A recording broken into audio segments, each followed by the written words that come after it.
Welcome to the Popcorn Talk Network, for the online broadcast network that features movie discussion, news, and interviews. Press 1. Popcorn Talk. We talk movies. I'm opening. We have an eye, sort of a nostril, 2 teeth. One of the teeth has a small cavity. Close call, folks, but I think we got here just in time. Presented by Maria Menounos and Kevin Undergaro. This is Anatomy of a Movie. In-depth discussions and breakdowns of various movie titles. And now that you've seen the movie, let the dissection begin. Welcome, ladies and gentlemen, to another Anatomy of a Movie. Today on Popcorn Talk, we are discussing Revenant, the new Leonardo DiCaprio movie, with our director extraordinaire, Alejandro. And I will never be able to say his last name. You know you do? There you go. That was the voice. You set the tone, sir. That's how it will be pronounced. We have, for those who've been following us closely, you guys know that the normal panel is away on vacation for the holidays, but fear not, we have a great panel today. We have Steve Kaufmann, who you might have heard yesterday on Hateful Eight. Welcome, Steve. Thank you so much for having me. You can find me on Twitter at Steve Kaufmann. That's Kaufmann. And we have, some of you may know him, some of you don't. He's very popular on AfterBuzz TV, but now making his way out of the shadows of Popcorn Talk. A lot of the new shows that you guys have seen on Popcorn Talk, whether the watch-alongs, whether DC Movie News, and a handful of others, and certainly a handful of ones coming down the pipeline. He's the man that is in the shadows working on them. This is Stephen Lemieux. Hey guys, how's it going? Yeah, you'll see me on a few shows here and there. You can find me on Twitter at Stephen Lemieux, and go ahead and follow Popcorn Talk at the Popcorn Talk. I'm really excited about this movie. I'm excited to talk about it. And as always, let's start with first impressions, starting with Steve number 1. Whew. Come on down. Why is he number 1? Well, Because you're number 2. Well, I'm the Steve, and then he's Steven. Yes. I think that would be the easiest way to go. I overall enjoyed this movie, but and everyone's been saying this about it. It's very slow, and it's very challenging. I feel like slow is, here's the thing, people think of slow as a negative term. It doesn't have to be. It just is. Yeah, it just, I'm not necessarily saying it's negative. I'm saying that if storytelling is a carrot and a stick and the audience is chasing the carrot, they put a lot in front of that carrot for a really long time. Mm-hmm. That I suspended my disbelief a couple times. I was like, he might die in you're a turtle chasing that carrot instead of a rabbit. Exactly. But ultimately, I enjoyed the film. It's just ruminating through it. Fair enough. Steven? I liked the film 2 days after seeing it more than I did right after seeing it. Okay. The more time you have to kind of sit on it and think about it, and think about the directing choices, and think about how its pacing was very deliberately slow.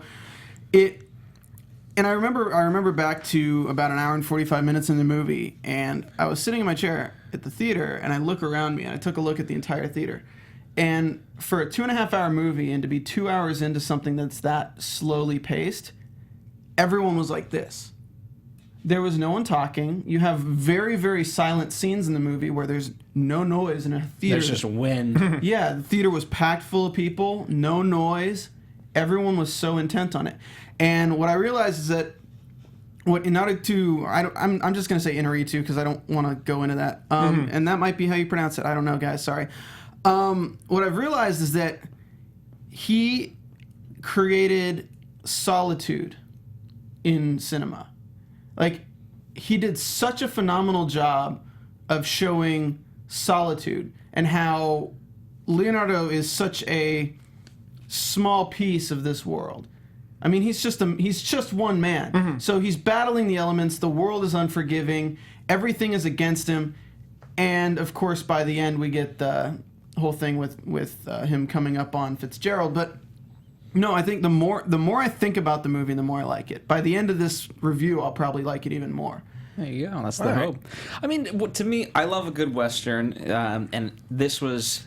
The story couldn't be more simpler, right? Yeah. But what's great about a really good Western is that you get the good guy and you get the bad guy, and then you throw all these these traits in there where you can't really necessarily differentiate one from the other, right? I mean, Fitzgerald at the end, what's great about him, he says, like, I thought we had a deal. You know, I was trying to explain the deal to your boy, and even with the Indians, the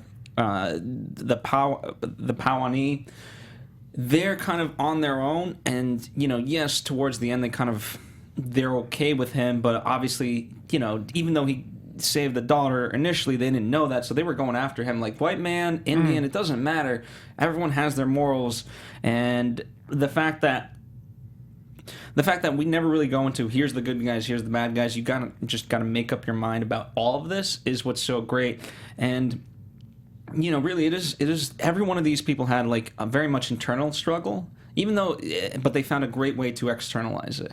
And we'll talk about Hugh Glass more in general, but his story, like some people say that as great as this movie is, the whole Hugh Glass, actually, his life is even more fascinating than this movie could ever make it out to be.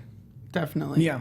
And I want to get into something you said just a second ago, is the whole good versus bad aspect of this movie. Since I saw the trailer for this movie, I've been so excited. When I saw that it was going to come out on Christmas Day, I was like, I need to go see it on Christmas Day. And then somebody's like, oh, it's January 8th, and then it was a confusing thing. And finally, I saw it like 2 days out. 2 days It was ago. a limited release. Yeah, that's what it ended up being. But yes, because I didn't look into it too much because there was so much going on. But what kind of threw me off is because after the first press screening, a lot of the people were tweeting about it, and one of the tweets was Max Landis said, Tom Hardy plays the most villainous villain in all of villainry. And I didn't know what that meant. And I was like kind of taken aback because I was worried because I know that in Peaky Blinders he gets really like brutal. He gets really like evil. And then I was worried that it was going to be I'm going to take you down, Leo. But You took the worst interpretation of I that did. tweet. I took the worst interpretation of it, and it really worried me. And after seeing it, I'm like, I don't see that at all. I don't even see his character necessarily as a villain. I think the villain in this story is just cruel circumstances.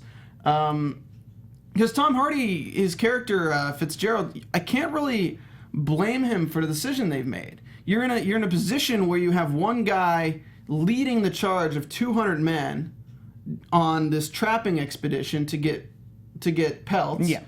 And he's already very foreign to everyone. He's mysterious. He dresses like a Native American, which is their enemy. He's got a son who's half Indian and half white, which already kind of leads to mistrust.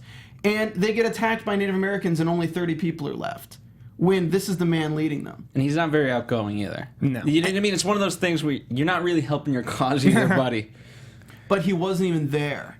That's the thing, is like when the battle started, he was nowhere in sight, which causes even more distrust, which I could see, because he's even looking for him. The first part of the movie is Fitzgerald looking for him. And first of all, that battle scene's beautiful. Oh, beautifully shot. One of the It best sets things. the tone. Yeah. You're 2 minutes into that, and I've never seen more realistic arrow shots going into people. I've never seen CGI used in such a smart way, because they kept it to a minimum. And when you see that battle, and you can barely tell what's CGI and what's not. So watching that scene was just kind of popcorn moment for me. I'm like, this is just awesome. well, you know, I mean, we'll obviously talk cinematography and all that a little bit more, but what I liked in general was that, number one, it had really long takes, right? It's not quite as much as Birdman, but similar. And, you know, it was you always had some kind of very much in the foreground, whether left or right side, and then the action was always behind them. And so when we open up that way, you know, it takes us by surprise, because you're focusing on that one guy. I forget at this point who it could have been Fitzgerald for all I remember. And then you just see this arrow out of nowhere pierce this guy, and here we are into it. Yeah, it takes you in. It does the same thing Birdman did in that you're following somebody, and then it goes to the next thing and kind of just follows this battlefield. But he made a really smart choice with not showing the violence in this scene. Because war is hell, everyone knows, and these battles are really violent, but it kind of makes you cringe a little bit more when somebody's head's shoved under the water and all you hear is Yeah. and then the guy can get up and you're like, you immediately know he's dead. They save money on special effects. They don't need to show some bloody, brutal murder, which they do anyway, but like, I thought the sound effects were used very smartly, and that whole scene was blocked very smartly, which is interesting because looking into how they did that scene, I don't know if we're going to break down this scene in general. I mean, one of my questions was, what do you think the most gruesome scene was? So, I mean, we could certainly talk about this and put it up on the point of discussion. So let's get into it. I kind of vote this one You because vote this of one? because of the scale. Whereas the bear was just Leo's character. Yeah. I mean, if we're going to look at the gruesomeness of the situation as like the most gruesome part of the movie, it's definitely this scene. Okay. Just because of the sheer magnitude of everything going on and how they're so smart in everything in the background is happening. So you never feel like you're just focusing on one person getting killed. You see 3 or 4 people in the background getting shot with arrows while this one person's going through their one struggle just to stay alive. So your mind is constantly dealing with several people's lives being at stake as opposed to just the one. Because when you get into Tom Hardy and Leo at the end with the long fight with the knife and the hatchet, I mean, it gets violent with the fingers and it gets violent with the scalping, but it's really just, it's back to the old tropes that you've seen before. You've seen the guys struggling with the knives and trying to stab each other and things like that. So when you get this opening scene, it blew me away. I mean, it definitely set the, this is the scene that set the tone. And what I liked about it, too, and it stayed true with the exception of a couple times, that we stayed away from backstory for the most part. I know Hugh Glass's wife and things like that, but for the most part, it just went straight through and didn't give anything. This scene, it's got a cool story behind it too, because it took 2 weeks to film just this battle scene. Which honestly, for 2 weeks, I look at that and I'm like, oh, only 2 weeks? Yeah, really. But the problems they had with filming is because of the way he films. Is any cut, and they're using natural lighting, which we'll get into more. Any cut has to have the exact same lighting as the cut before it. So when they're doing this scene, they can't necessarily film something that's at the end of the scene at the beginning of the day. They have to go completely chronological and do that several times before they even have everything. And they always needed a southwest facing location because of the sun. Yeah, which is already kind of limits them, I'm sure. Yeah, because you have to find a location that looks good going southwest. And the other cool thing is the crew had spent about 2 weeks blocking this scene out, blocking the first fight scene out, and then when they decided to film it, they completely scrapped it, and they were like, all right, you do this, you do that, you do this, you do that, and all of the blocking was like pretty much like halfway out the window by the time they did the final scene. There's a great story of this guy who's like, Leonardo says it in an interview where he's like, I felt like this scene just needed somebody being dragged naked across the snow. And they had this 22-year-old kid, they didn't say his name in the interview, he was like, this kid's just being dragged across the snow, and I was just so worried about him because, I don't want, like, his genitals to get hurt during the scene, but every time I asked him, like, I'm ready for another take. Meanwhile, the producers and all the crew are, like, saying that he's really hurt, and he's like, no, he's not hurt. He told me he's ready for another take. Let's do Of course it. he would tell you. Of course he'd tell an Academy, like the most recent Academy Award-winning director, Exactly. he's okay for the next But that's what goes into this, which is just from start to finish, everyone was a method actor in this movie. There's no such thing as You weren't given a choice. Yeah, yeah. So there is something to say about method acting really giving truth to a scene, and everyone's miserable. Everyone's going through snow and going through freezing water, and it adds to the ambient. I mean, movie. What I like, Rolling Stone kind of summarized it in their critique. The quote is, "Note to movie pussies: The Revenant is not for you." True. It's a marathon. It is, but and it's going to your point. I mean, very much. He said, Alejandro said we could have all, had coffee and done this on the soundstage, and we would have had a great time making it. But then you have the Polar Express. Well, No, you Or said, something in between, but the quote was, and it would suck. Yeah, it would be a piece of shit. Well, because you'd have parts of the movie, you'd have Leo's acting and Tom Hardy's acting really in the snow, and then you'd have the crew just like not really feeling it. I mean, the interesting part, it's kind of pitted up against Hateful Eight, right? Hateful Eight kind of came out at around the same time, and Tarantino employed a similar method where they used the soundstage for portions of the movie, but they chilled it to 30 degrees. Now, these guys were in much worse conditions, but again, what's nice is that they're both trying to achieve that certain amount of realism, and I think Hollywood in general is going that shift towards a little bit less CGI, because ironically, of all things, I don't know what gave this away, but when you shoot things for real, they look real. Yeah. I don't know why that's a novel concept. Or just like a practical effect. Like, I've heard a lot of people talking about, because of Jurassic World, how much Jurassic Park holds up. Mm-hmm. And there are interviews with the producers of Jurassic Park who said, yeah, we did CGI when we literally couldn't do a practical effect, when it couldn't be an animatronic, when it couldn't be a puppet.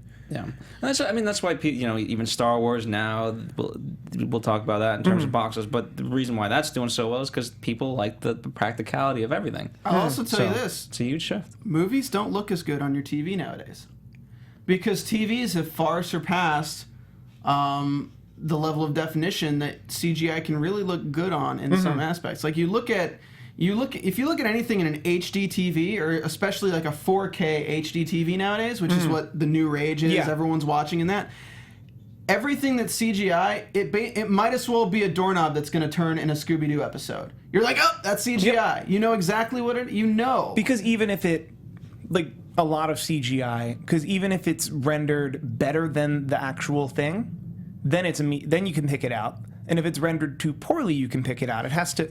Good CGI is CGI you think is a practical effect. Yeah. I don't like watching movies with tons of CGI on my TV. That's why I make sure I go to the theaters for them, because I know it's going to look good. Yeah. So, let's continue on with story, because obviously there's so much we can talk about, and we'll bring in these little anecdotes as we go. But yeah, let's since we opened up with the most gruesome scene. So, Steven, this was the scene for you. This was my most gruesome scene. It's not my favorite scene. Okay. We'll get to favorite. We'll do favorite. Steve, what about for you? This was also my most gruesome scene because of just the weight of it. Because it's that they were 200-300 people, and now at the end of this scene, there's 20, 30. I mean, a lot of people are going to say the most gruesome scene is the Frenchman raping the daughter and then her cutting his balls off. And that is... I'd say that's probably like the second most gruesome in terms of psychological on the people involved. That's like the second most gruesome. But this just, everyone's scrambling. They did just such a good job. Damn. If it was not done as well, it would not be. I agree. And interesting about that scene, what works really well for it is that we know that they're in search of the prince, not the princess, the daughter of the daughter. Right. The princess is in another castle. That's right. All together. So they're searching for her, and we've met the French before, but now we meet them, and we see that she's in, the horses. What? They weren't free. We got her. And so that's the first time we meet her, and moments after, that's when we see the rape scene. So we're just barely introduced to her, and the fact that we were lied to about who the French were, that kind of is off-putting, and now what they do with her. And it's not the first time. This was Wednesday. Yeah, and it wasn't the first time with him, and it certainly wasn't the only guy. Like, she was unfortunately passed around. Like that's it. You want to jerk off? Go have her. I mean, it's just and it brutalized the time, but that's what it was. In good old Wyoming. For me, a lot of people obviously are talking about the bear scene and how well that was done, and we'll talk about kind of the technique of that. For me, because I do like westerns and the way, because it is such a slow build, when he finally gets to square off against Fitzgerald, I really like that, and I thought the technique of it was great. The way, what I liked about it, we see the captain initially, right, and he's scalped, and the way it plays, you see his head that way, and then when you reverse it, right, you see Leo doing something with a stick, but you don't know what for sure, and then it's cut where you see just the feet, you don't see the head the second time, and that's where I kind of caught it right off the bat. I was like, okay, you know. Yeah. It was kind of obvious if you're paying attention. I think the majority of watchers won't catch it immediately, though. But what's nice about that, even if you did catch it, you're not that far ahead of it. Yeah. Because momentarily, it takes about, out of all the things in the movie, like this is one of the more faster things. In this, let's say, for conservative sake, 2 minutes, you get the reveal that Leo's hiding. I was genuinely sad that the captain died.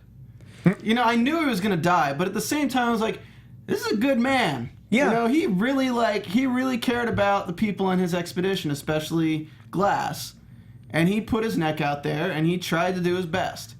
But at the same time, people could say that as the captain left him there to die, too. So, you know, that's, again, the good and evil coming back Well, it's up. that everyone has a shade of gray in this. Everyone has a limit. Yeah, but we feel that way about the captain is because as a captain, he's isolated from those hard choices. Yeah, well, He's not out there. he also made the decision to go. I mean, and I go to that line from Unforgiven when Little Bill Dagg's like, you know, I was building a house. You know, I don't deserve this. And William Money says to him, deserve's got nothing to do with this. You know, and that's what this whole thing. You look at anyone. Did they deserve any of this? No, it's just but life. That's what life was for them. And that made it a great Western. Because a lot of the Westerns have a little bit unrealistic expectations for the characters. And this, it's like, anyone can die at any time. An arrow can come out and just, like when one of the most emotional scenes in this movie, I think, for a lot of people is, and this is just an assumption, but I found it fairly just hard-hitting, is when Leo's taken care of by the man from the Pawnee tribe and emerges from the tent, and you're like, oh, where is the guy? And just walks upon to see him hung. And you're like, damn, like, this is a guy who didn't need to help him. This is a guy who could have killed him. This is a guy who could have just kept walking and probably would not be dead right now if not for Leo. But, I mean, it's just the unexpected reality of how the times were and how that area of history is. And as a storyteller, I enjoy that the randomness that is life can just be a part of it. It's like, nope, he didn't have to help him, but he did. And because he did, now he's dead. Am I the only one? I was bundled up in the theater. I was wearing like 3 layers. I had this on, I had a sweater on, and my jacket on, and I like felt cold during the like, I watched it in my house last night. It was actually very cold to begin with, because LA is very cold currently. Did you wear heavy? Because I mean, here's the thing: when you watch it in when a theater like that, and when there is long spells where there's no dialogue and all you hear is, yeah, you're like, oh, is it chilly in here? Seriously. So I mean, there's a couple of theaters that have like whatever they call it, like I don't know, 4D, yeah, and then they add in smells and things like that. Yeah. I think for a movie like this, it's really I think it's very easy to crank up the AC and give people that experience. If you can't see your breath while watching this movie, you are not watching it correctly. Could be. And let's see other. So let's talk about the bear scene, because it is well, you know, it sets this kind of whole thing into motion. They did this with wires. They did. That's insane. I read that on the. Yeah. You sent us notes and things like that, and when I read that, I was like, that is crazy. Well, but here's why, of all things, right? So if you kind of look into it, they looked at getting a grizzly bear. However, there was no grizzly bear that they found that was muscular enough for the scene. I'm serious. And they like legitimately wanted a grizzly bear, but all the grizzly bears were too fat. How much you want to bet there's a screen test that we're never going to get to see, where they had a grizzly bear and a stunt man? Just go at it. Just go at it. Like a grizzly bear with a trainer just off screen. And like, let's see how it looks, because that's how they do these things in pre-production, where they'll just throw money at. I think this scene benefited from not having a real grizzly in it, though. It was extremely brutal, extremely violent, and it seemed to go on a lot longer than you expected it to. Yeah. Yeah, I mean, it's interesting because, again, and when I say a real grizzly, because, and you know, Steve, you are actually right. I mean, there are movie bears, right? Yes. And so I'm just talking from strictly the selection of trained actual bears. None of them could do this, and I think that, you know, it, even if it's trained, like, if it could do what it could do, I don't think it would have looked as good. No, like, I I don't think the pacing would have been right. Because Yeah. like if you can see animal attacks where they use real animals in movies, and the animals are very calculating with humans because humans they're not considered predator. They're not food. They're like, just what the hell are they? Well, and specifically like a stage animal, if you will, like a movie animal, is a human is a gateway to food. Yeah. And then the blocking is, if I do the blocking, I'll get food. Like the positive rewards, or they'll associate a positive reward with the blocking or trick that they're being taught. So it wouldn't look good. It would be really hard to train. This was just so fast, so savagery. The bear was just ripping him to shreds. I liked in general, right? And this really solidified it in the sense that every one of these action scenes, like, you think, oh, it's brutal, but at least it's over. Oh, no, wait, it keeps going. Oh, wait, it keeps going. Yeah. And then when you think it's over, it goes to that one little bit extra. Well, when they did the wires for this, I'm assuming they didn't have a guy dressed up as a bear. No, it was doing just strictly anything. wires. So strictly wires. So Leo. it wasn't even a green man? No, it was strictly wires. Okay. So when I'm watching it, and this is what it's smart is when you use too much CGI, you let some things slip. When you use very little, you're very particular with it. When you watch this attack and you forget that the bear is CGI because they've timed it so well with all of Leo's grunts, all of his screams and things like that, that it seems so spot on. When the bear rips his neck and you hear Leo like, ah! You're like, oh! Like, damn! Like, how is he not dead? And then you see his shoulder get ripped down. You're like, ah! Like, no, it was genuinely, like, entertaining, but you're less like, is Leo okay? Like, is he okay? Leo, I know you want that Oscar, but you don't have to fight a bear. He took quite, and so that's like part one, and then when the bear goes away and he finally gets his gun. Yeah. I mean, it's the proverbial, the audience kind of cheers of like, all right, he's got his gun, He's gonna take that bear down. Nope. Shoots the bear, does not kill the bear. The bear is now angrier than ever. The bear was like the Hulk with Loki in Avengers. Just like, just ragdoll. But again, I forget which Steve said it, but well, I'm sorry. A bear doesn't know what to do necessarily with the human, but as soon as like a gunshot, like that's brutal, and now there's no doubt in your mind as that animal that wow, I'm gonna go for this guy. Well, yeah, and then he pulls his knife. Yeah. And luckily, just gets it in the head, and they fall down. They fall down a cliff. Of course. If a bear attack wasn't enough, let's have you kill it, fall down a cliff, and then it's gonna roll on top of you when it dies. Mm-hmm. Yeah. So you have no chance of crawling away. So you're stuck under it. Oh, and you were attacked by that bear 3 times. Let's talk. So let's talk about Leo, because obviously, if Leo doesn't work, none of this works, and he denied Steve Jobs. He was set to star in that, and he chose this over that, and this was the first movie since Wolf of Wall Street, I believe, for him. Yeah, 2 years. He's got to get prepared for that. I mean, he literally learned language lessons, how to build a fire. Like he learned all of these tricks and everything. Interesting thing with Leo though, because like when I was a kid, when Titanic came out, all the girls loved Leo, so I automatically hated Leo. I was like, he's just a pretty boy, he can't act. And now like, ever since becoming an adult, I've looked at his filmography. I just watched What's Eating Gilbert Grape a while back, and Wolf of Wall Street, of course. And he's very easily one of the top 5 actors alive today, if I were to really like make a list. Just because you're not seeing Leonardo DiCaprio in any of these roles anymore. You're literally seeing the characters that he's playing. Yeah. And this movie is no exception. And he's easily the top 10 ever. You can't recognize him in this. He's unrecognizable. Yeah, if you were to watch this movie and nobody told you Leonardo DiCaprio was in it at all, you might like towards the end be like, oh, okay. Yeah, the more muddied he gets up, the more he's just this dude. Yeah, it's crazy.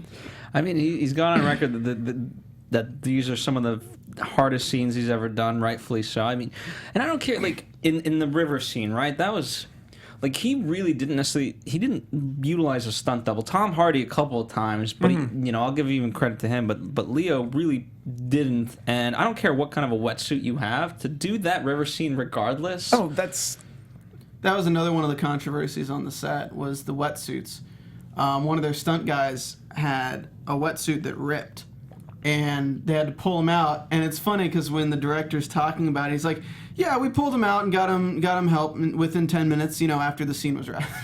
Like after we wrapped my really long takey scenes. Once we finished what we needed him for, we got him the help he needed. But then a lot of the cast were actually saying that they had cut the extras' wetsuits so they wouldn't show up on the frame, and everyone's like completely denying that. They're like, "No, we only did it that guy who got in that thing. We never would cut anyone's wetsuit to not be showing up on screen at all." Like, I feel like the shifty eyes going back. Yeah, and like forth. that super. We totally didn't do that thing they're saying we did, because that would be wrong. How are you gonna prove it? I mean, whatever. It's the movie's made and it's better for it.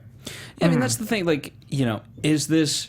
If you look at it from, is this nice to humans? Just in general, should you treat people? No. I mean, no, not really. But in general, like, this is like indie filmmaking to the ultimate budget, unfortunately. But this is what making movies is all about. People look at like making movies as a glorious thing. Like, it's not a lot of sleep, and especially and it is a lot of pressure. And you know what does suck? Especially for this one, he had a lot of crew members complain. And you know what? It's tough to be in that position. Like, okay, at the end of the day, he's trying to make a good movie. You're just trying to make a paycheck. So there's that dissonance in thinking. But there's a lot of people on that set that are willing to bleed for it. I'd argue the crew isn't one of them. And for this movie, you have to. Yeah, you have to. And he was quoted as saying, "If I'm an orchestrator, that's not the right word. If I'm a conductor of an orchestra and the violin's out of tune, I'm going to get the violin in tune." Yeah. And that was the director's way of explaining how he fired people. I just think it's interesting because, like, as much as this seems like so insane, like, if you're going to get into the industry to be a filmmaker, I feel like this is the kind of stuff that you would just die for. Like, to really want to get into. You're never going to develop a closer relationship and closer friendships than when you're in this kind of setting. You're never going to get the respect of top world-class directors, producers, and A-list actors than just having a good attitude doing this kind of stuff.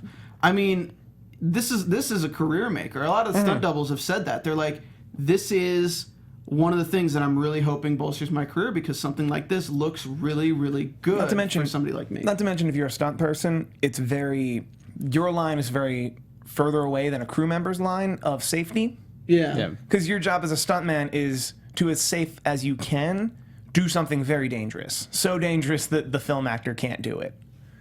But speaking as someone who's been a member of a crew on film sets, there is that line of your safety versus getting the shot. Well, I feel like this set may have challenged that line for a lot of people, and some people quit, some people got fired. I don't think it challenged it as much as The Crow did, but fair enough. Well, I think in terms of, again, I think what and multiple people have said this, that Alejandro, at least to the cast members, has said from the get-go, like, this will be a tough shoot, and it's up to them to really believe that him, to the extent that he means that. Now, I don't think he went up to all the crew members and had this discussion, but that's why, ultimately you got to have a really good producer to be able to be that bad guy and let Alejandro worry about what he needs to worry about. But I look at, for me, if I was a crew member, this is an experience of a lifetime. Like, how many times are you going to go to this type of setting and just have that experience? And, again, it's a different philosophy. It's the same reason why some people go to Mount Everest and others stay the hell away from it. But I that to me is what it is. And so. But a lot of people laud this film as not caring about the safety of their crew. But when you really look into it, they really did. That's why he fired people every day. He fired people every day, but if you really look into it, I think one person almost got hypothermia, and aside from that, everybody, they were freezing their asses off, they were uncomfortable, they were unhappy most of the time. Nobody died, and nobody got extremely hurt except for Glass, But then you look at movies like The Hangover 2, where Ed Helms' stunt double gets paralyzed for the rest of his life. You look at Triple X, where a stunt double gets killed. And then you look at this movie, which looks so much more frightening from the outside, and everybody's safe. It's uncomfortable, but everybody's safe. So they really did care about the safety of their people on this. No. It was like watching Bear Grylls, except not a phony. You know, I would have been interested to see Bear Grylls' take on this movie. That'd be Speaking pretty of stunt work and Leo's going down the rapids, as someone who's done his fair share of rapids, he did that all wrong. It's nose and toes. You have to keep your nose and your toes up, because if you got your foot caught in anything below you, the rapid would just pull you under and you'd die. It was a time period piece. They didn't know that. Okay. Yeah, they didn't know that. But that's still really unsafe for how they shot it then. I'm sure they may have cleared the rapids so there's nothing to catch his feet. Mm-hmm. Or he kept his feet up. I don't know. Interesting. I'm just thinking about it because now that it was clear that he did that. Were you a Boy Scout? Yeah. No, I was Outward Bound is the name of the program. That's a youth leadership program. Weeblo? I was a Weeblo and a Boy Scout There at you some go. point, but that's There not you where go. Nice. But that's not where my hunting and hiking skills come into play. Your knowledge. Knowledge. Yes. No, that is interesting. You know, because especially for him, like he's supposed to be a guy that knows overall. Yeah. Very cool. Interesting. Let's see. What other big scenes were there in terms of gruesomeness? Well, we were talking about Leo. I think one of the interesting scenes was the bison. Mm-hmm. In what way? The fact that he's a vegetarian and he ate it? I think just the fact that the reaction was just so true. I mean, he like literally gagged from taking a bite. It's a raw bison's liver. Yeah. Like, that's just pretty gross to begin with. Yeah, most modern people don't eat raw meat at all. So that Most reaction... modern people don't eat liver that much. Yeah, and then I'm saying, like, to step it up to be a bison's raw liver, like, that reaction probably very genuine. And then you counter that with Fitzgerald and Bridge, and they got a nice big hog, and that just looks so delicious. I'm like, oh, that looks so good. Yeah. Well, I think... I don't know if this will be a takeaway for many people, but there is a fact to life that people can survive this way. It's not the best way to live, but it is possible. Oh, life always adapts. Yeah. This movie also proves a theory that I've read about a lot, that like the human body is incredible of how it'll survive. We just never test it. Yeah, we live in a world where we don't test it at all. This is like Leo's Castaway. Yep. If Leo is to Tom Hanks, this is Leo's Castaway. I mean, Castaway, in comparison to this, got nothing. Yeah. There was a moment when he was clinging onto the log, and I was like, oh, Titanic. Yes, very good.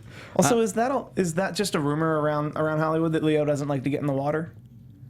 I mean, I feel got in the water. Yeah, but I feel like that would be one of the first times since Titanic. And correct me if I'm wrong. Has he needed to get in the water? I don't know. Like Wolf of Wall Street. He was on the water. Did he need to go to a beach to? Like, yeah, I know. All right. Anyway, It's a weird anecdote, I know. fair enough. Let's talk about Fitzgerald, right? Because without, people are touting like, and most of the posters are just of Leo, but I feel like without Tom Hardy, without Fitzgerald, the way he's written, none of this works. Who else could have done that role? Sean Penn was in line to do it. I don't think he could have done it as well. I don't think so. I mean, Tom Hardy, he's just great, and I forget the movie he did about the brothers and Legend? No, you're talking. No, you're no, talking no. about the Western. Oh, with the distilling factories and stuff. Yeah, Shia LaBeouf. Shia LaBeouf is in it. Yeah. Okay. No, I don't know that one. But I think in that movie, like, what's funny, he plays a character that's so kind of over the top, and legend's been made of him, and he gets shot, and then he like walks back into the hospital by himself, and then eventually, spoiler alert, it's revealed that his girlfriend actually drove him. He's like, "What? I didn't know that." Yeah. But it's fun because it's a similar type character, but that macho-ness, he plays it so well. I think it's just interesting because he's been playing the same character for a few movies now.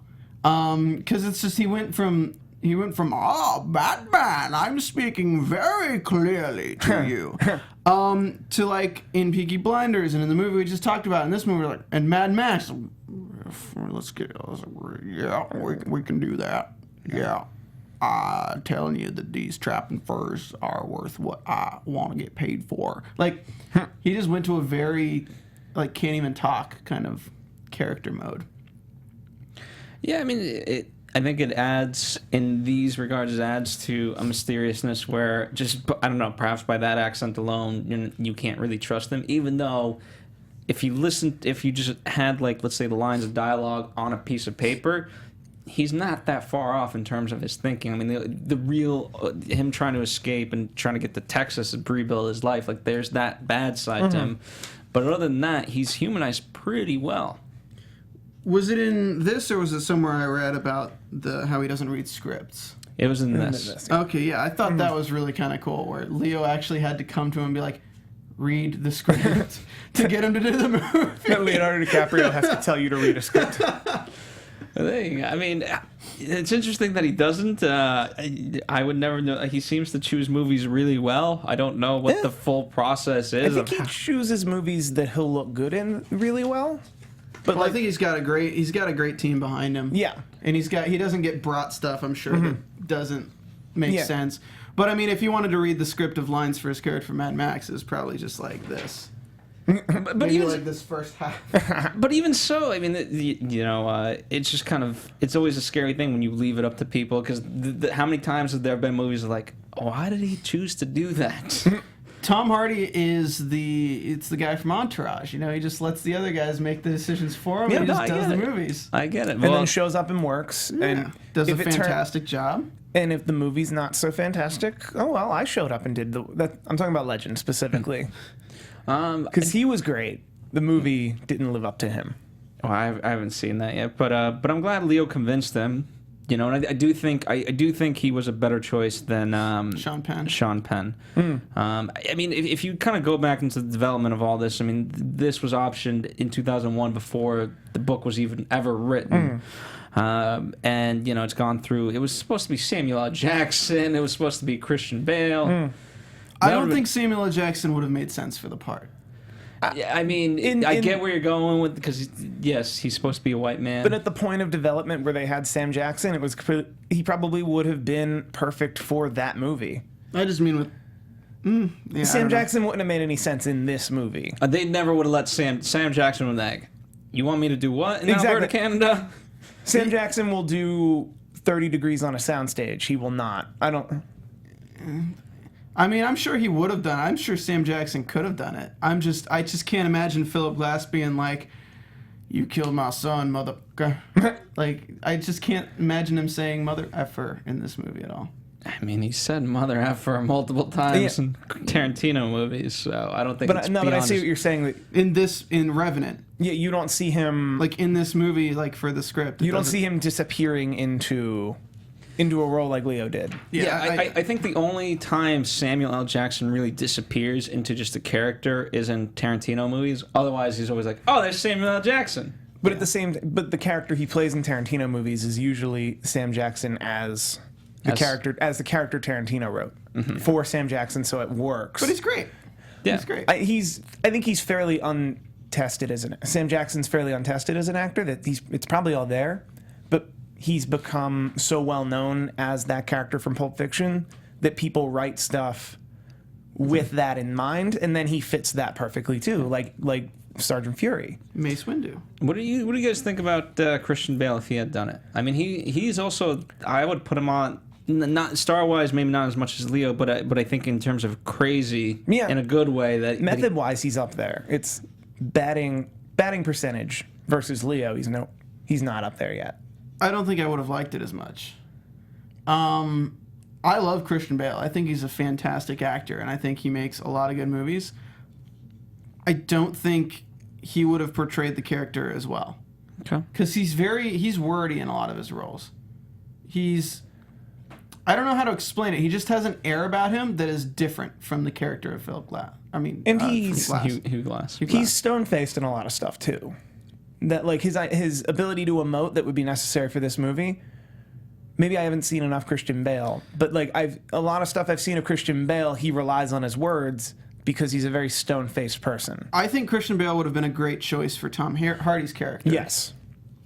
Across Leo as Leo. Mm-hmm. I think that would have been a good as good. I'm not going to say better, but as good as Tom Hardy's portrayal as Fitzgerald. Okay. Because Tom Hardy, Fitzgerald's convincing everyone. I can see Christian Bale is a great convincer. Like, he can convince anyone of anything. But Tom Hardy does a great job of it. But from looking at any character in this movie, I see Christian Bale as that. I could see Sean Penn as the captain. Sean Penn would have been a good choice for the captain. I just don't see him for either of those two roles. I mean, what was nice in general about this, with the exception of a couple of people, I mean, we'll talk about Jim Bridger. He got his fame from We're the Millers, at least in my eyes, and I'm sure most audience members. But overall, what I liked was that they were all, I don't want to say unknowns necessarily, but they were all pretty plain, and I mean that in the best of ways. That you can't have like 20 leading men being the frontier workers getting pelts. No, I get that, but you could see studios perhaps doing that. Yeah, they like to do that, where they'll put somebody in something because they have this following, or they have they'll he's got 2 days available. Put him in. Yeah, like he's got 2 days available, and he's the best person marketing wise to put in this slot.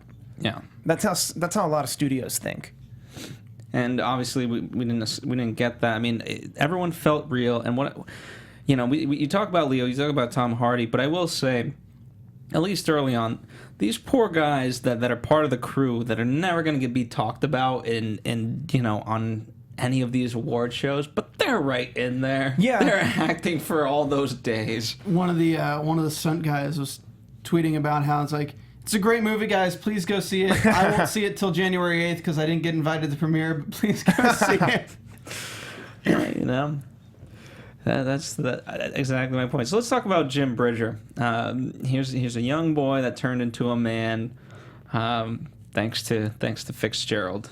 And I'm glad the way the movie did it, he wasn't punished, because as soon as the guy was like, "Say your prayers, boy," you were like, "Are they really gonna kill him for that?" Mm-hmm. Yeah, so I'm glad they didn't go that far, and that he was let off the hook thanks to Glass. Yeah. Yep.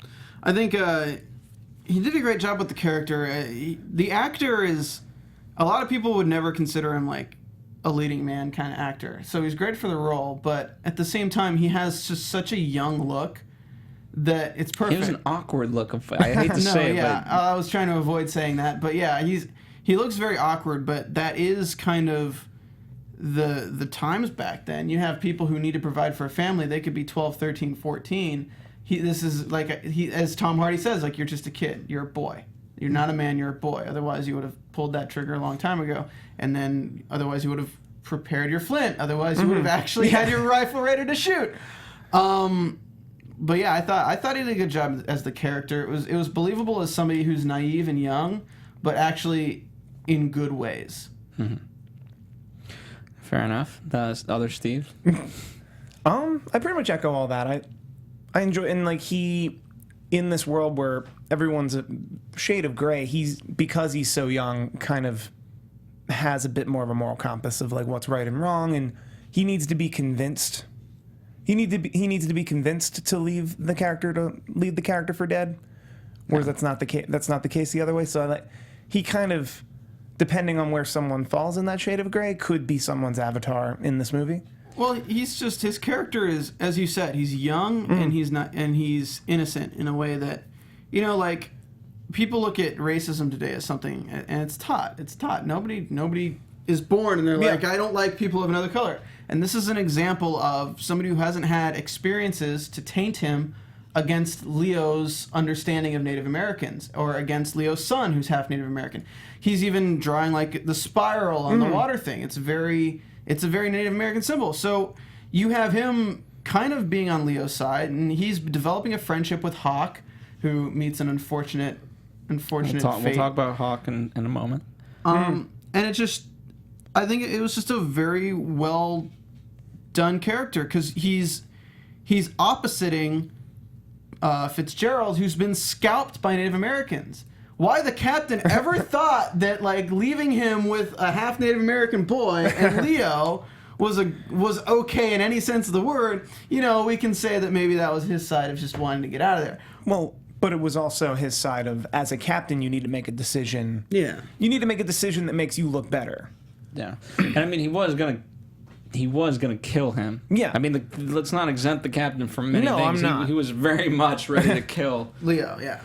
So. Or sorry, Glass. Glass. And you know, and you would also, you kind of justified of like, okay, well, he's getting a pretty penny to do this job, so at least let him do it, you know?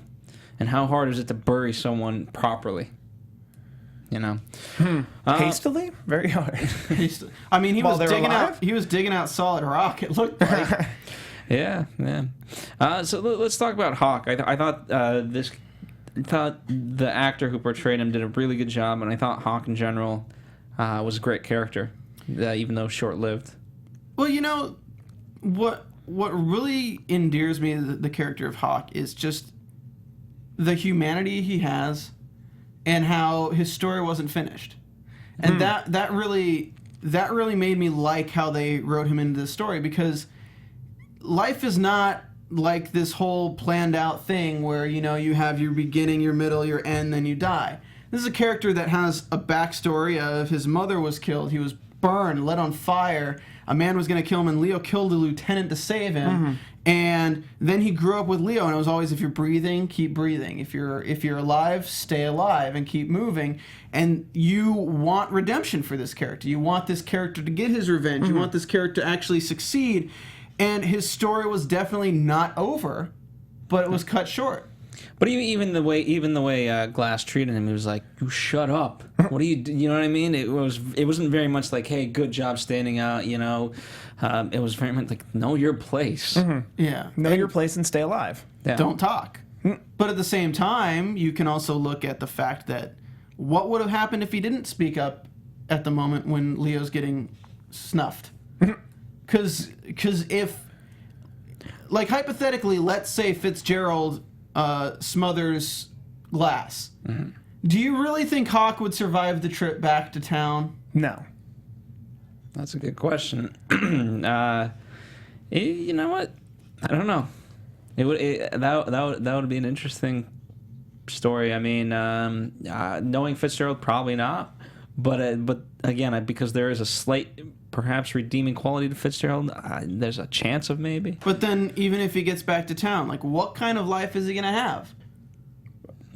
He has no family. He has no. He can't relate to the Native Americans. He can't relate to. Yeah, I mean, I thought it was interesting, like, just the town in general, too. They had the fenced-off thing, and it seemed like they had the Native Americans, but they were outside in tents. Like, they weren't allowed to live in the actual town. Yeah. Obviously, they're not civilized, or however you want to term it. I do want to talk about the choking, because, you know, that was kind of their bond, right? Blink, and I'll get rid of you. So I wanted to hear your guys' interpretation, because he did close his eyes. This was the most intense game of staring contest that's ever been captured on film. It is. I mean, that alone should be an Oscar, because the fact that Leo didn't blink.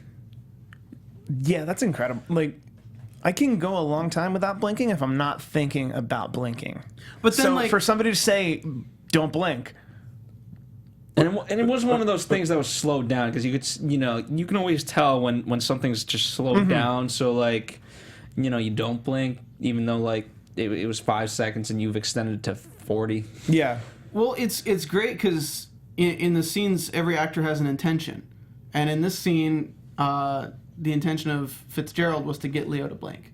It wasn't blink if you want me to do this. It's please blink, I want to do this. Yeah. And then Glass's intention is I cannot blink no matter what while this guy is around me.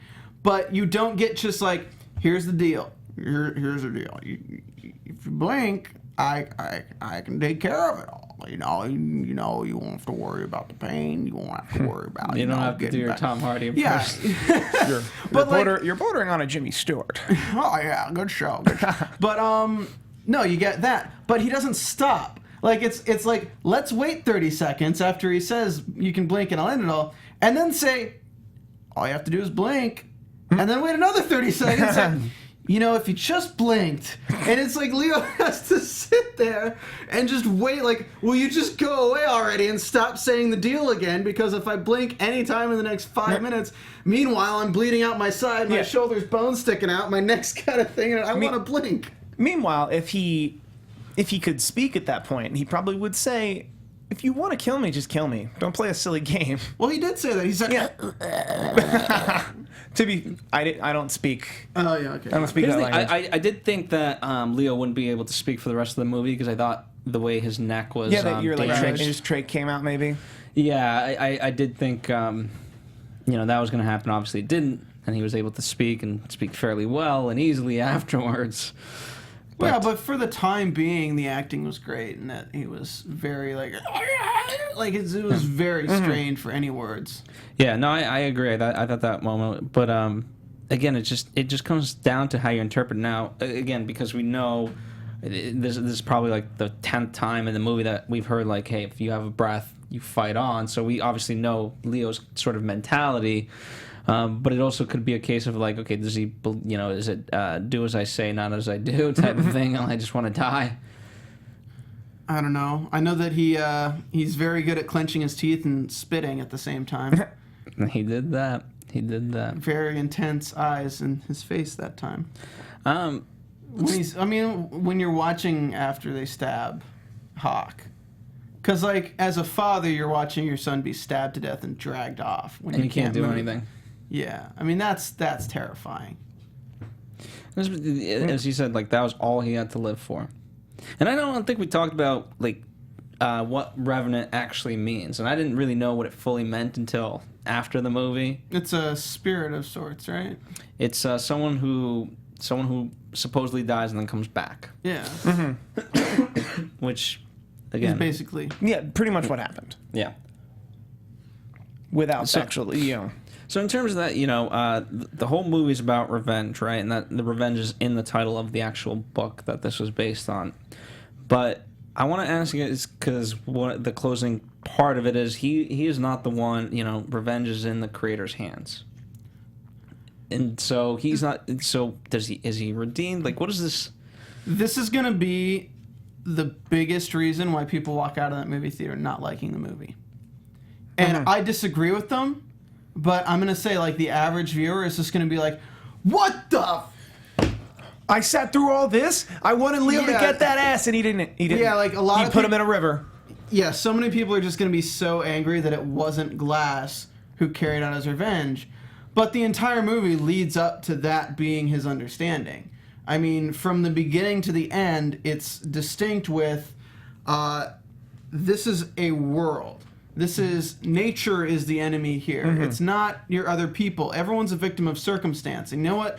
The circumstance for Fitzgerald is that he had already been scalped once, and he was an asshole to people who were related to Native Americans, thus Leo and his son. Yep. He kills his son, and then Leo, for having an affinity towards Native Americans, saving the daughter, is the only reason why Leo is not killed at the end and why he is. Because if you really look at that scene, no matter what, both of them were going to be killed at that moment, whether or not one of them won the fight. Yeah. Revenge is in the hands of whatever. So, the chief could have been taking revenge for his daughter and just killed Leo right then. Yeah. But the only reason he didn't is because she got revenge for herself, and Leo set her free without even a moment. And he didn't take care of her. He didn't do anything and they're not saying... He didn't have a chance to. Yeah, they're not saying, like, here, Glass, have a horse. Now that we've saved you, have a horse. You know what? Come back to our tribe. Smoke 'em, womp 'em. Like, they were just silent. Walk by, leave him there. That is his reward. We're not going to kill you. Yeah. Not to mention, he gave Fitzgerald a better chance of survival than Fitzgerald gave him. Yeah. Well, and Fitzgerald gave up. Yeah. He was still breathing, and he gave up. And you made that point when we were talking after the movie. Where you're like, no matter what, even at the point of being dead, he never gave up. And then Fitzgerald is saying, like, we don't have to do that. Like, it... you could very much see fighting's supposed to teach you how one acts, and Fitzgerald gave up a long time ago. He accepted death midway through that fight. The irony is, so did Glass, but by doing so, he was unable to die. Well, Fitzgerald escaped death. He's already cheated death once. So it's destiny in that he is sent back to die in the same way he should have died the first time. Yeah, I 100% agree. And now, in terms of the actual last shot where Leo's kind of climbing, and we see the images, like, what? Then that's what I'm really most torn about. Like, what does that mean for Leo or Glass? Remember, because we see his wife, and is he at peace now? Is he not at peace? I think he's at it. I think it's just you have nothing. Like Yeah. The decision is like, where do I go? Like what? That's do I what I'm do? saying. It's not. it's not a happy ending. But I think it's whatsoever. I think it's a nihilist ending. That he had a problem. He had an internal problem the whole time, and he still has it. He still longs for her. Yeah, I mean, it's just kind of like those oh shit moments where like you thought this would solve it, and it just didn't. That's what I really liked. That the big the big revenge of I'm gonna go and kill the guy who killed my son and left me for dead. That doesn't solve anything. That pain is still gonna be in your heart forever. You're still gonna have a rough time getting back to civilization. Yeah. But when I look through, like when we look at the real life of Hugh, and you wrote kind of a synopsis on this, and it talks about everything he's been through, and it talks about where he's died, and he died in Yellowstone. Indians killed him, which is ironic in a way. But then it says that a trapper colleague recognized Glass's gun later on to expose the man who held it as one of the murderers. And it just goes to show that revenge is not his to take. And revenge comes in one way or another. But just as in real life, he didn't get to personally do it. Yeah. So in the movie, I think it was a smart move that he didn't get to personally do it, because that's a little bit too far from the original story. If you have, like, okay, the Indians killed Fitzgerald, like, at least he's not doing it with his hand. Because then everyone's going to leave the movie thinking, like, oh, yeah, Hugh Glass, man. He went and killed that son of a bitch. Yeah. Well, here's the... Okay, so, by the way, Hugh Glass, I didn't realize was that big of a legend, right? And he's apparently huge. Me either, but... And there's poems, there's stories, there's all kinds of things. In fact, there is another movie about, I think, from the 60s about Hugh Glass. Now, Hugh Glass, he started off as a pirate on when he got captured by the French in the Gulf of Mexico. So he was there for a bit. Then, he was kind of taken captive by the Pawnee tribe, and that's how he met his actual wife and everything, and that's how he had a kid. And then he got out of that. Now we get into this chapter, which is the Revenant, and then 10 years later is when he actually did Passes die. away. So I mean, he's survived a lot in real life. I mean, like I said, this is interestingly enough, like I'm surprised that we haven't seen more movies about him, or but he is like an American hero. What's the American hero? Paul Bunyan. There you go. I mean, he's like a Paul Bunyan. Johnny type. Appleseed. That's it, We make a really dark version of Rocky Johnny Balboa. Appleseed. So, yeah. No, Chris Nolan's Johnny Appleseed. Don't say that too loud. Then that we might can happen. get Christian Bale in there. But I do, Steven, you kind of, since we're getting away from story, I do want to talk about, you seem to know about the producer that was fired, and then they replaced him with a new one. I just read up on a little bit. The producer was Scotch DiPoli. And they had worked together on Birdman. Him and Inarritu had worked together on Birdman. And they were apparently really close friends. But what happened in this movie is everything is so specific, and everything has to be so delicately handled and planned so far ahead that things were just not going the way they were supposed to be going. I mean, this film already, like, from its inception as, hey, let's make a movie, had so many things. When they finally got to begin filming, everyone was already kind of against the production. Everything was working against them. The cast was working against them in some respects. Nature was working against them. So the last thing you need is the person who's working directly beside you to be doing anything that cancels that out. And apparently, various articles say different things, so I don't want to, like, paraphrase exactly what happened because I don't want to be wrong. But I think what Inarritu does talk about is the straw that broke the camel's back, per se, was when they flew 4 hours out on a helicopter to a location, only for Inarritu to find that the lighting is not the same, and they wasted a day. And a helicopter ride? Yeah. And wasted an expensive day? Yeah, they wasted an expensive day, and even the location wouldn't have worked, so they had to find another location and things like that. But I think he mentioned something else that was like, I need, as a director, to be told what I can and can't do. And if I'm not told I can't do something, I expect to be able to do it. And if there's a situation where I'm told where I expect I can do something and then I can't do it once it's at the time to actually do it, and that's where the kind of disconnect was. Yeah, and you know, they what was her last name? They brought in Mary. Mary Parent. Yeah, Mary Parent. I mean, she just came off of doing Noah with Aaron Aronofsky, right? And that, I mean, you could tell she probably was the right woman for the job. She's done a lot of these big, and she used to be a studio head, so her credentials for this fit very, very nicely. Yeah. So I mean, the movie got made. It did. Yeah. One of the interesting things I saw was that I read up in some of your notes here was I didn't know about the actors want to get paid whether the movie's made or not.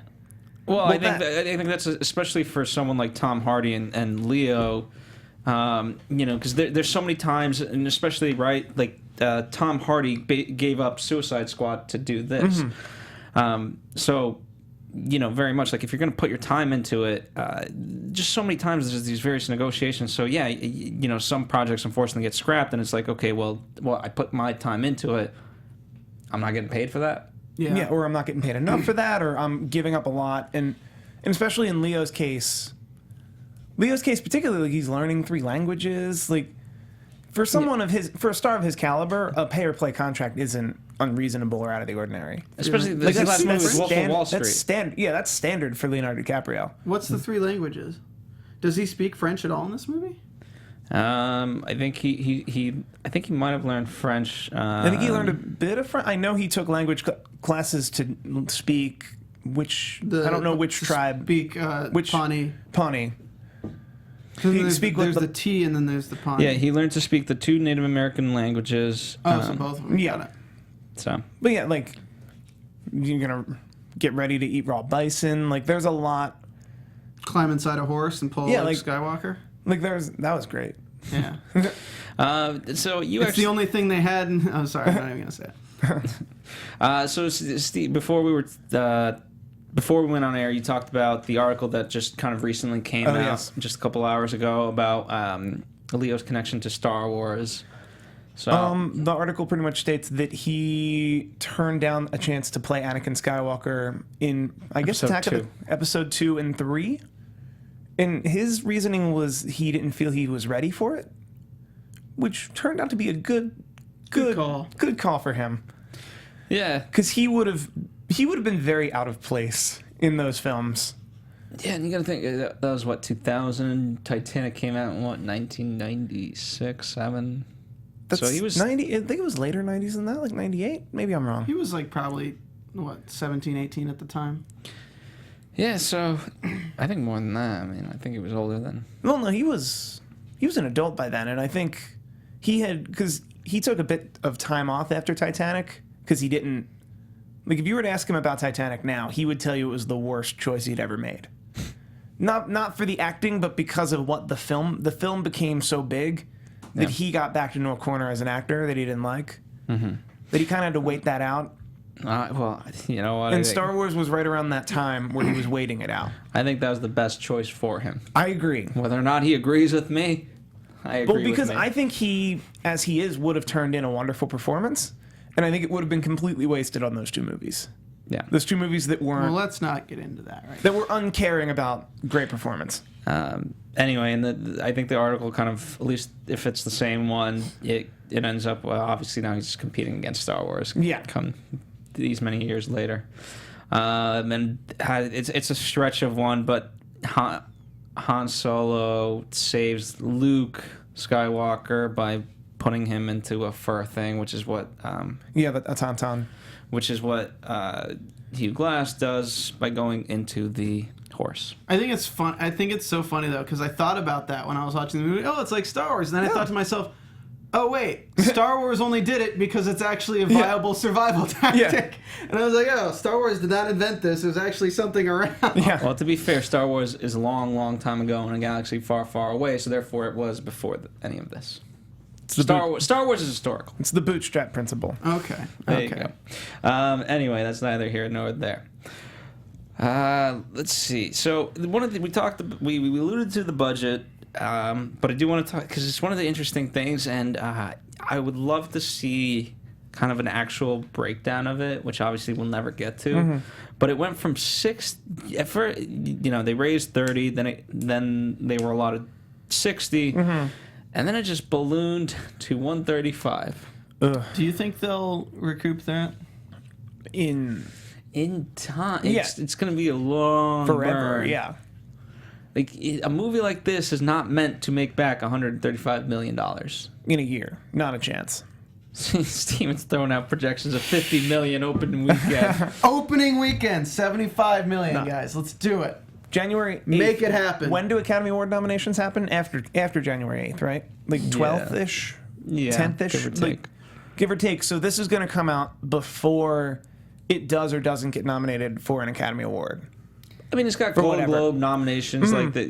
It's nominated for SAG. It's nominated and you can go down the list of the Chicago film thing Yeah. and Boston, But whatever. it's on the... I think if anything, it'll get Best Director. I don't think. Yeah. I don't think that's- Leo will get an Oscar off this movie though. Do you think he'll get a nomination? Do you think they'll put him through that again? I think he can possibly get a nomination, but I honestly think possibly he's got to get a nomination. they snub him so much though. But I don't understand. Like, here's the thing: if this dude doesn't even get a nomination, I think he should win. To put yourself through that, I mean, I'm not saying I don't think he deserves it. I- I think definitely, but I don't think he will. But in, I think, but out of all the movies, for the most part, yes, you have Eddie Redmayne, you have all these other kind of actors, but like if you look at The Big Short, if you look at Spotlight, yes, you can kind of pick maybe a main actor, but for the most part, it's an ensemble, and so it doesn't work to say, hey, this is like the main person. this is the solo performance of the year. But historically, the Oscar doesn't... You don't ever get an Oscar for your best actual performance. You get an Oscar like a year or two later. But do you think this is the kind of movie that they're gonna be watching and be like, oh yeah, Leo's so great? Yeah. Like I just think they're a little bit.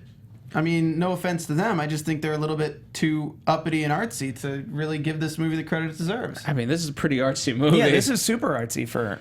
I mean, here's the thing. Hollywood likes Hollywood, right? So do you give it to Trumbo and Bryan Cranston? You could. I could totally see it going that way. But at the same time, you have to... I see him getting a nomination, though.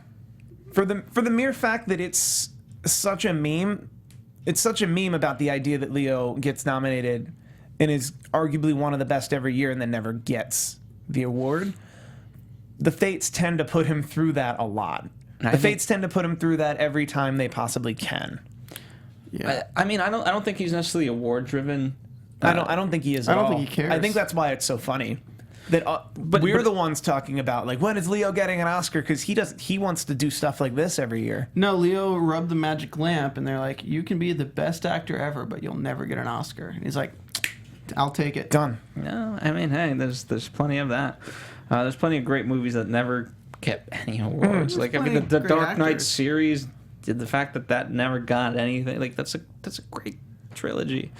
I don't think the movie itself will be snubbed though. I think Inarritu definitely. I think cinematography. It's one of the strongest I've seen this year. Well, yeah, because it's all shot. I mean, Yeah. I mean, they I'm surprised they did shoot it digitally. I'm trying to Oh yeah, find. this was really cool. Yeah, the 6.5K. Yeah, They shot it on they decided to shoot it because he really wanted to do 30mm for this movie, yeah. which you can imagine would have just made it look so amazing. But then they would have needed to light shots in some respects, and they wouldn't have had as much time. Yeah. Yeah, each because I day. mean, with digital, you get the whatever the. Yeah, you get an hour longer of exposure. But what do you, You what have do you more call that? control over the ISO. Yeah. What do you call the range? Oh, Twilight? No, not Twilight. No, I thought you were talking about the time of the day. The ISO, the f stops. Yeah, the f-stops. The bigger f-stop The range. iris to the... Yeah. The iris that's on the lens. So you have a better range than that, but the more interesting part, you have that, but then like whenever you go out into these cold places, like it's very hard to bring in anything digital because it requires batteries. Whereas a film camera, like a lot of Warren Miller's movies are still shot on film because film cameras do really well in the cold. It's mechanical, whereas if it's digital, it's tough. And so I'm kind of surprised by that. I think battery technology's gotten to a place where you can. I'm sure these cameras aren't running at their best, and he probably may wreck some. But I'm sure you, they probably had like a crew of people who flew in freshly charged batteries every single day. Well, it's that, but you also, you literally have to build a rig. It's like a sweater for the camera. Yeah, because I've shot in, trust me, I've shot in winter conditions, and if that camera's not warm properly, you get a jittery image, and I wasn't even anywhere near the degrees that they were in. Yeah, and it is very frustrating. That's why, it's like, okay, get the film camera because that's just shooting with a brand new camera too, which comes with its own problems. Because if you shoot with a camera other people have shot with, if you don't have those people on set, you can still consult with them if a problem happens. But this is the first time anyone's used this camera anywhere. Yeah, and to the exchange, testing it to the exchange. So although this is because it works, it's a perfect commercial for the RE65.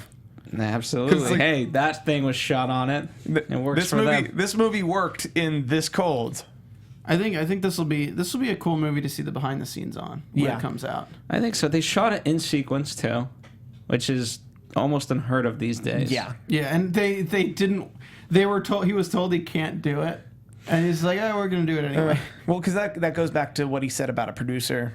Is a producer a producer has to be someone who tells them what he can't do, so he can do that. Yeah, our executive producer broke me of that pretty quick. Well, here's the thing: you have to. I mean, you have to have a producer that gets the vision, right? And of course, you never want to tell a director they can't do something, but offer them, okay, here's what we can do instead. And but yes, that's why when this thing comes out on Blu-ray or whatever DVD.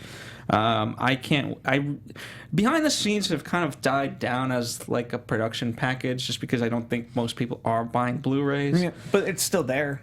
I want this. I would love to see the making of this, much like the Lord of the Rings has its 6-hour trilogy of behind the scenes. I would like to see the bear scene with the bear completely edited out and just Leo on the ground rolling around getting huge gashes taken out of him. I want that to be a GIF. Ghost Bear. In time for the Oscars when he doesn't win one. Ghost Bear. I need to see the Ghost Bear scene. The Ghost Bear scene. That would be funny. As we're wrapping up, music. What did you guys think of music? I thought it was very well done. I thought it was similar to the score for The Last of Us. Mm-hmm. The Last of Us is a video game for PlayStation 3 and 4, and I don't think it's on Xbox yet. But it's a very desolate. It is a game that has lots of solitude in it, and they do a lot with Spanish guitar and things like that, but they keep it very sparse. They don't overload you with the amount of sounds and instruments you're hearing. So when they do this movie, they had the orchestra. I think it was a 24-member orchestra. 25 orchestra. From Berlin. And they were very sparse with where they put it. Mm-hmm. Yeah, I mean, I didn't notice the score that much because they selected the moments they wanted to highlight. Mm-hmm. Yeah, and I think it was very well done because this isn't a movie that should have a #1 charting soundtrack. No. We shouldn't have him getting attacked by the bear to Pitbull or something like that. I think they did a great job with just what they used. That's coming now. That's coming with Ghost Bear Dale featuring Pitbull. I think That's actually Leo writhing on the ground, getting pieces of flesh torn out of him is actually my reaction when I hear Pitbull. So there you go. It'll be your truth. It's also on your burner YouTube account. There you go. If you guys want there's Vanity Fair article that I'll include in the comments section, kind of about the process of the composers. And they're Japanese. So I can't pronounce it, but the composer, he collaborated with German electronic musician Alva Noto. So Ryuichi Sakamoto. There you go. That seems correct. So apparently he's a big kind of composer and musician in Japanese culture, and I forget the exact number of years, but this is like the first Western movie he's done in, let's just say 10 years, give or take. So it's interesting. I don't think the music's particularly Western, though. I'm not saying, I don't think, but here's the thing, I don't think the movie is also 100% Western either. True. So I don't think it has to be. Yeah. I would love to see Inarritu do a story about the Donner Party in the same aspect. Okay. It'll be fun, a murder mystery with him, because he'll never cut away. So Yeah. No one's ever alone. Well, we just see that. Rotten Tomatoes gives this movie an 81%. When I went to see it, it was at like 98%. Because more people saw it after you saw it. Yes. Yeah, there's so many moments in this movie that, based on your personal interpretation, you can either hate or love. Yep. Because if it's not the takeaway you're expecting, you're gonna not like it. And that's again, like, that's what I was saying. When I left the movie theater, I was a bit disappointed, but that was just based on my pre-existing assumptions of what the movie would be. But now, like, thinking about it, you see the decision-making process. You see why they made certain decisions, and that's why Anatomy of a Movie is such a good show. Is because the more you talk about something, the more you come to the realizations of there's more decision in this than just, oh, because it's written on a script, let's do this. It's, okay, this is written in the script, but how do we make that a more impactful? Whether that's having a downward-facing angle of a camera, whether that's having the score hit in right when his fingers are chopped off, or whatever you want to have it be, and just breaking that down really kind of gives you a better appreciation for what goes into something of this scale. Because they churn out movies so fast nowadays. It feels like once one's done, they're already like, all right, in 3 months we'll have another one. And for something like this was they ended. Let's see. They ended shooting. This was in about the summer. Yeah, this was an 80-day shoot. they had a principal photography time period of 9 months. Oh, 80-day schedule. And it ended in August 2015. Now, the time between August 2015 and now, for like post-production schedule-wise, is crazy. It's insane. It's unheard of. But it goes to show that there was care, and that's what makes a movie that just will withstand time. This is one of those movies that, like, I don't really want to watch it again, like, tomorrow or in a week or so. But in, like, 10 years, you could put in the Revenant, and it could be just as good as now. It's very evergreen because it was cared Hey. for. What? Evergreen. You're in the Everglades. Oh, yeah, I got it. Yeah, and, you know, in terms of editing, what I will say, they did get lucky. By shooting in order, they can pretty much have it almost be edited by the time they end. Yeah. Because they're probably either shipping their dailies every week or every day to the editor, and the editor is cutting as they go. Yeah. That would be how I would do it. I mean, that's how most movies do it nowadays. I mean, I think they had the budget to have an editing team. Hey guys, we're 132 million in. We need an extra budget of $3 million to be able to do daily. Yeah. Hey guys, we just finished the fight scene at the beginning of the movie. I really want to redo it during the night. Can we make that happen? And you know what? Here's kind of what sucks. Michael Pumke. I don't know how to pronounce it. Part of the reason is because he can't come out publicly and give us his pronunciation. The man who wrote the book, because he works as an American ambassador for the World Trade Organization, he's legally prevented from talking about this movie. He could not even go to the premiere. There's another man that couldn't go to the premiere. Yeah. Because it's an American product? No, because you can't promote yourself while you're working for the government. Okay, that makes more sense. Yeah. So it's the same reason why Obama can't take endorsements and things like that. This speech brought to you by Geico. Anyway, so there you have it. Any last thoughts on the movie that we didn't touch upon? Steve. It was really disappointing that they cut Tom Hardy's fingers off. I don't know how he's going to do movies now. Very, very. He's going to play lots of 8-finger characters. Super method. Super method. It was really realistic. It looked really well done. That would be really weird if next time we see Tom Hardy in a thing, he has 8 fingers. It's like, no, wow, we were kidding. They actually cut his. But what I like about it was, they both kind of took their hits with a grain of salt. Like, you know, you got the fingers chopped off. It was like, Leo got stabbed in the leg. do that. Okay. Now I'm gonna have to. Hey, they're on ice. They're on ice. You can attach them. They're good. They're good. But I do like that urgency in that fight. That it like yeah, that's gonna be a big deal tomorrow. That I'm missing fingers. But right now I'm fighting you. Yeah. Yeah. I thought it was a good movie. Yeah, I enjoyed this movie. I think don't eat beforehand, but I really hope that people see it. I mean, the tough part is the rough math of it is the way I figured out is to get to 50 million, you have to have around 4 million to 4.5 million people see a movie.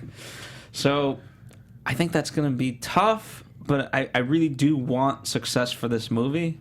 And I'm hoping it gets it.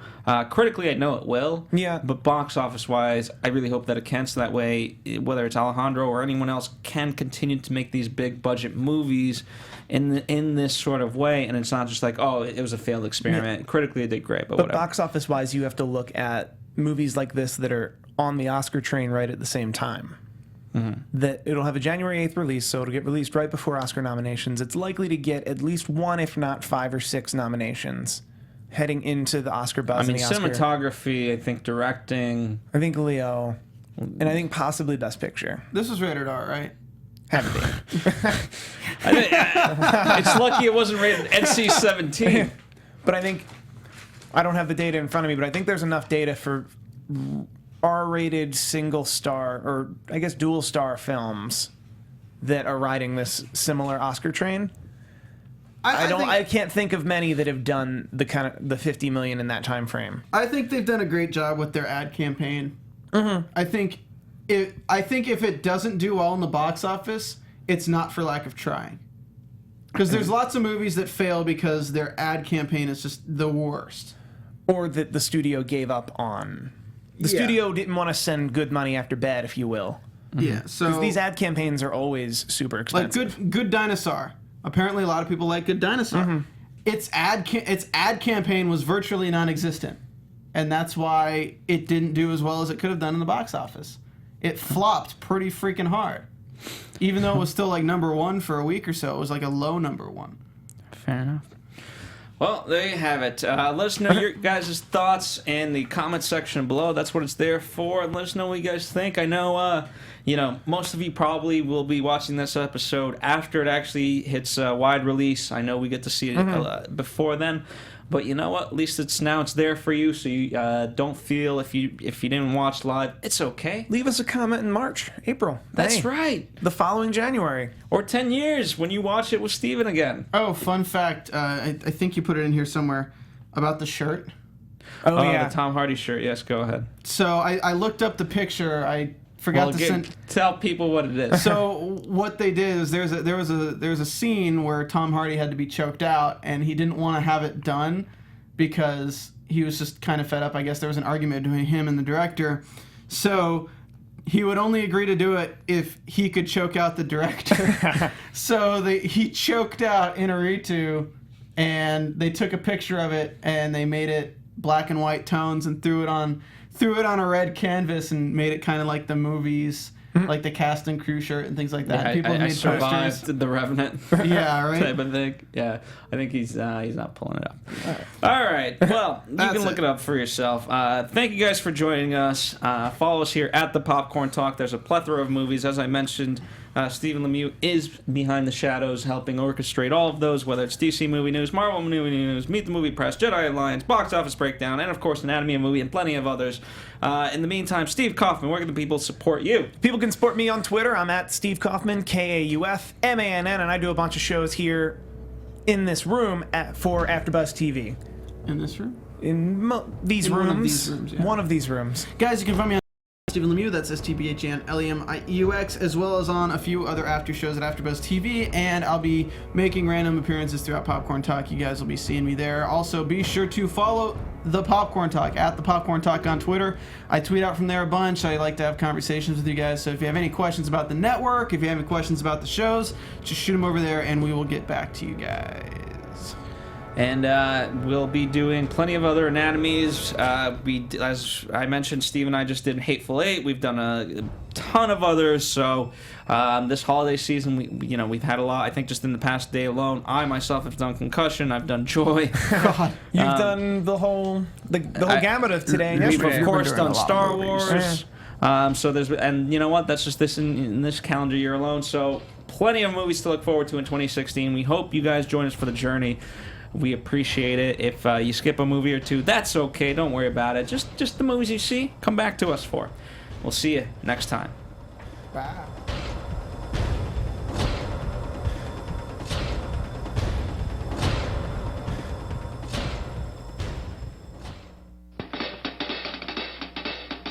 From producers Maria Menounos, Kevin Undergaro, Phil Svitek, and the rest of the Anatomy of a Movie staff, we would like to thank you for listening and subscribing to the show. If you have any questions or comments, feel free to email or tweet us. I'm Sir Richard Wentworth, and this has been Anatomy of a Movie.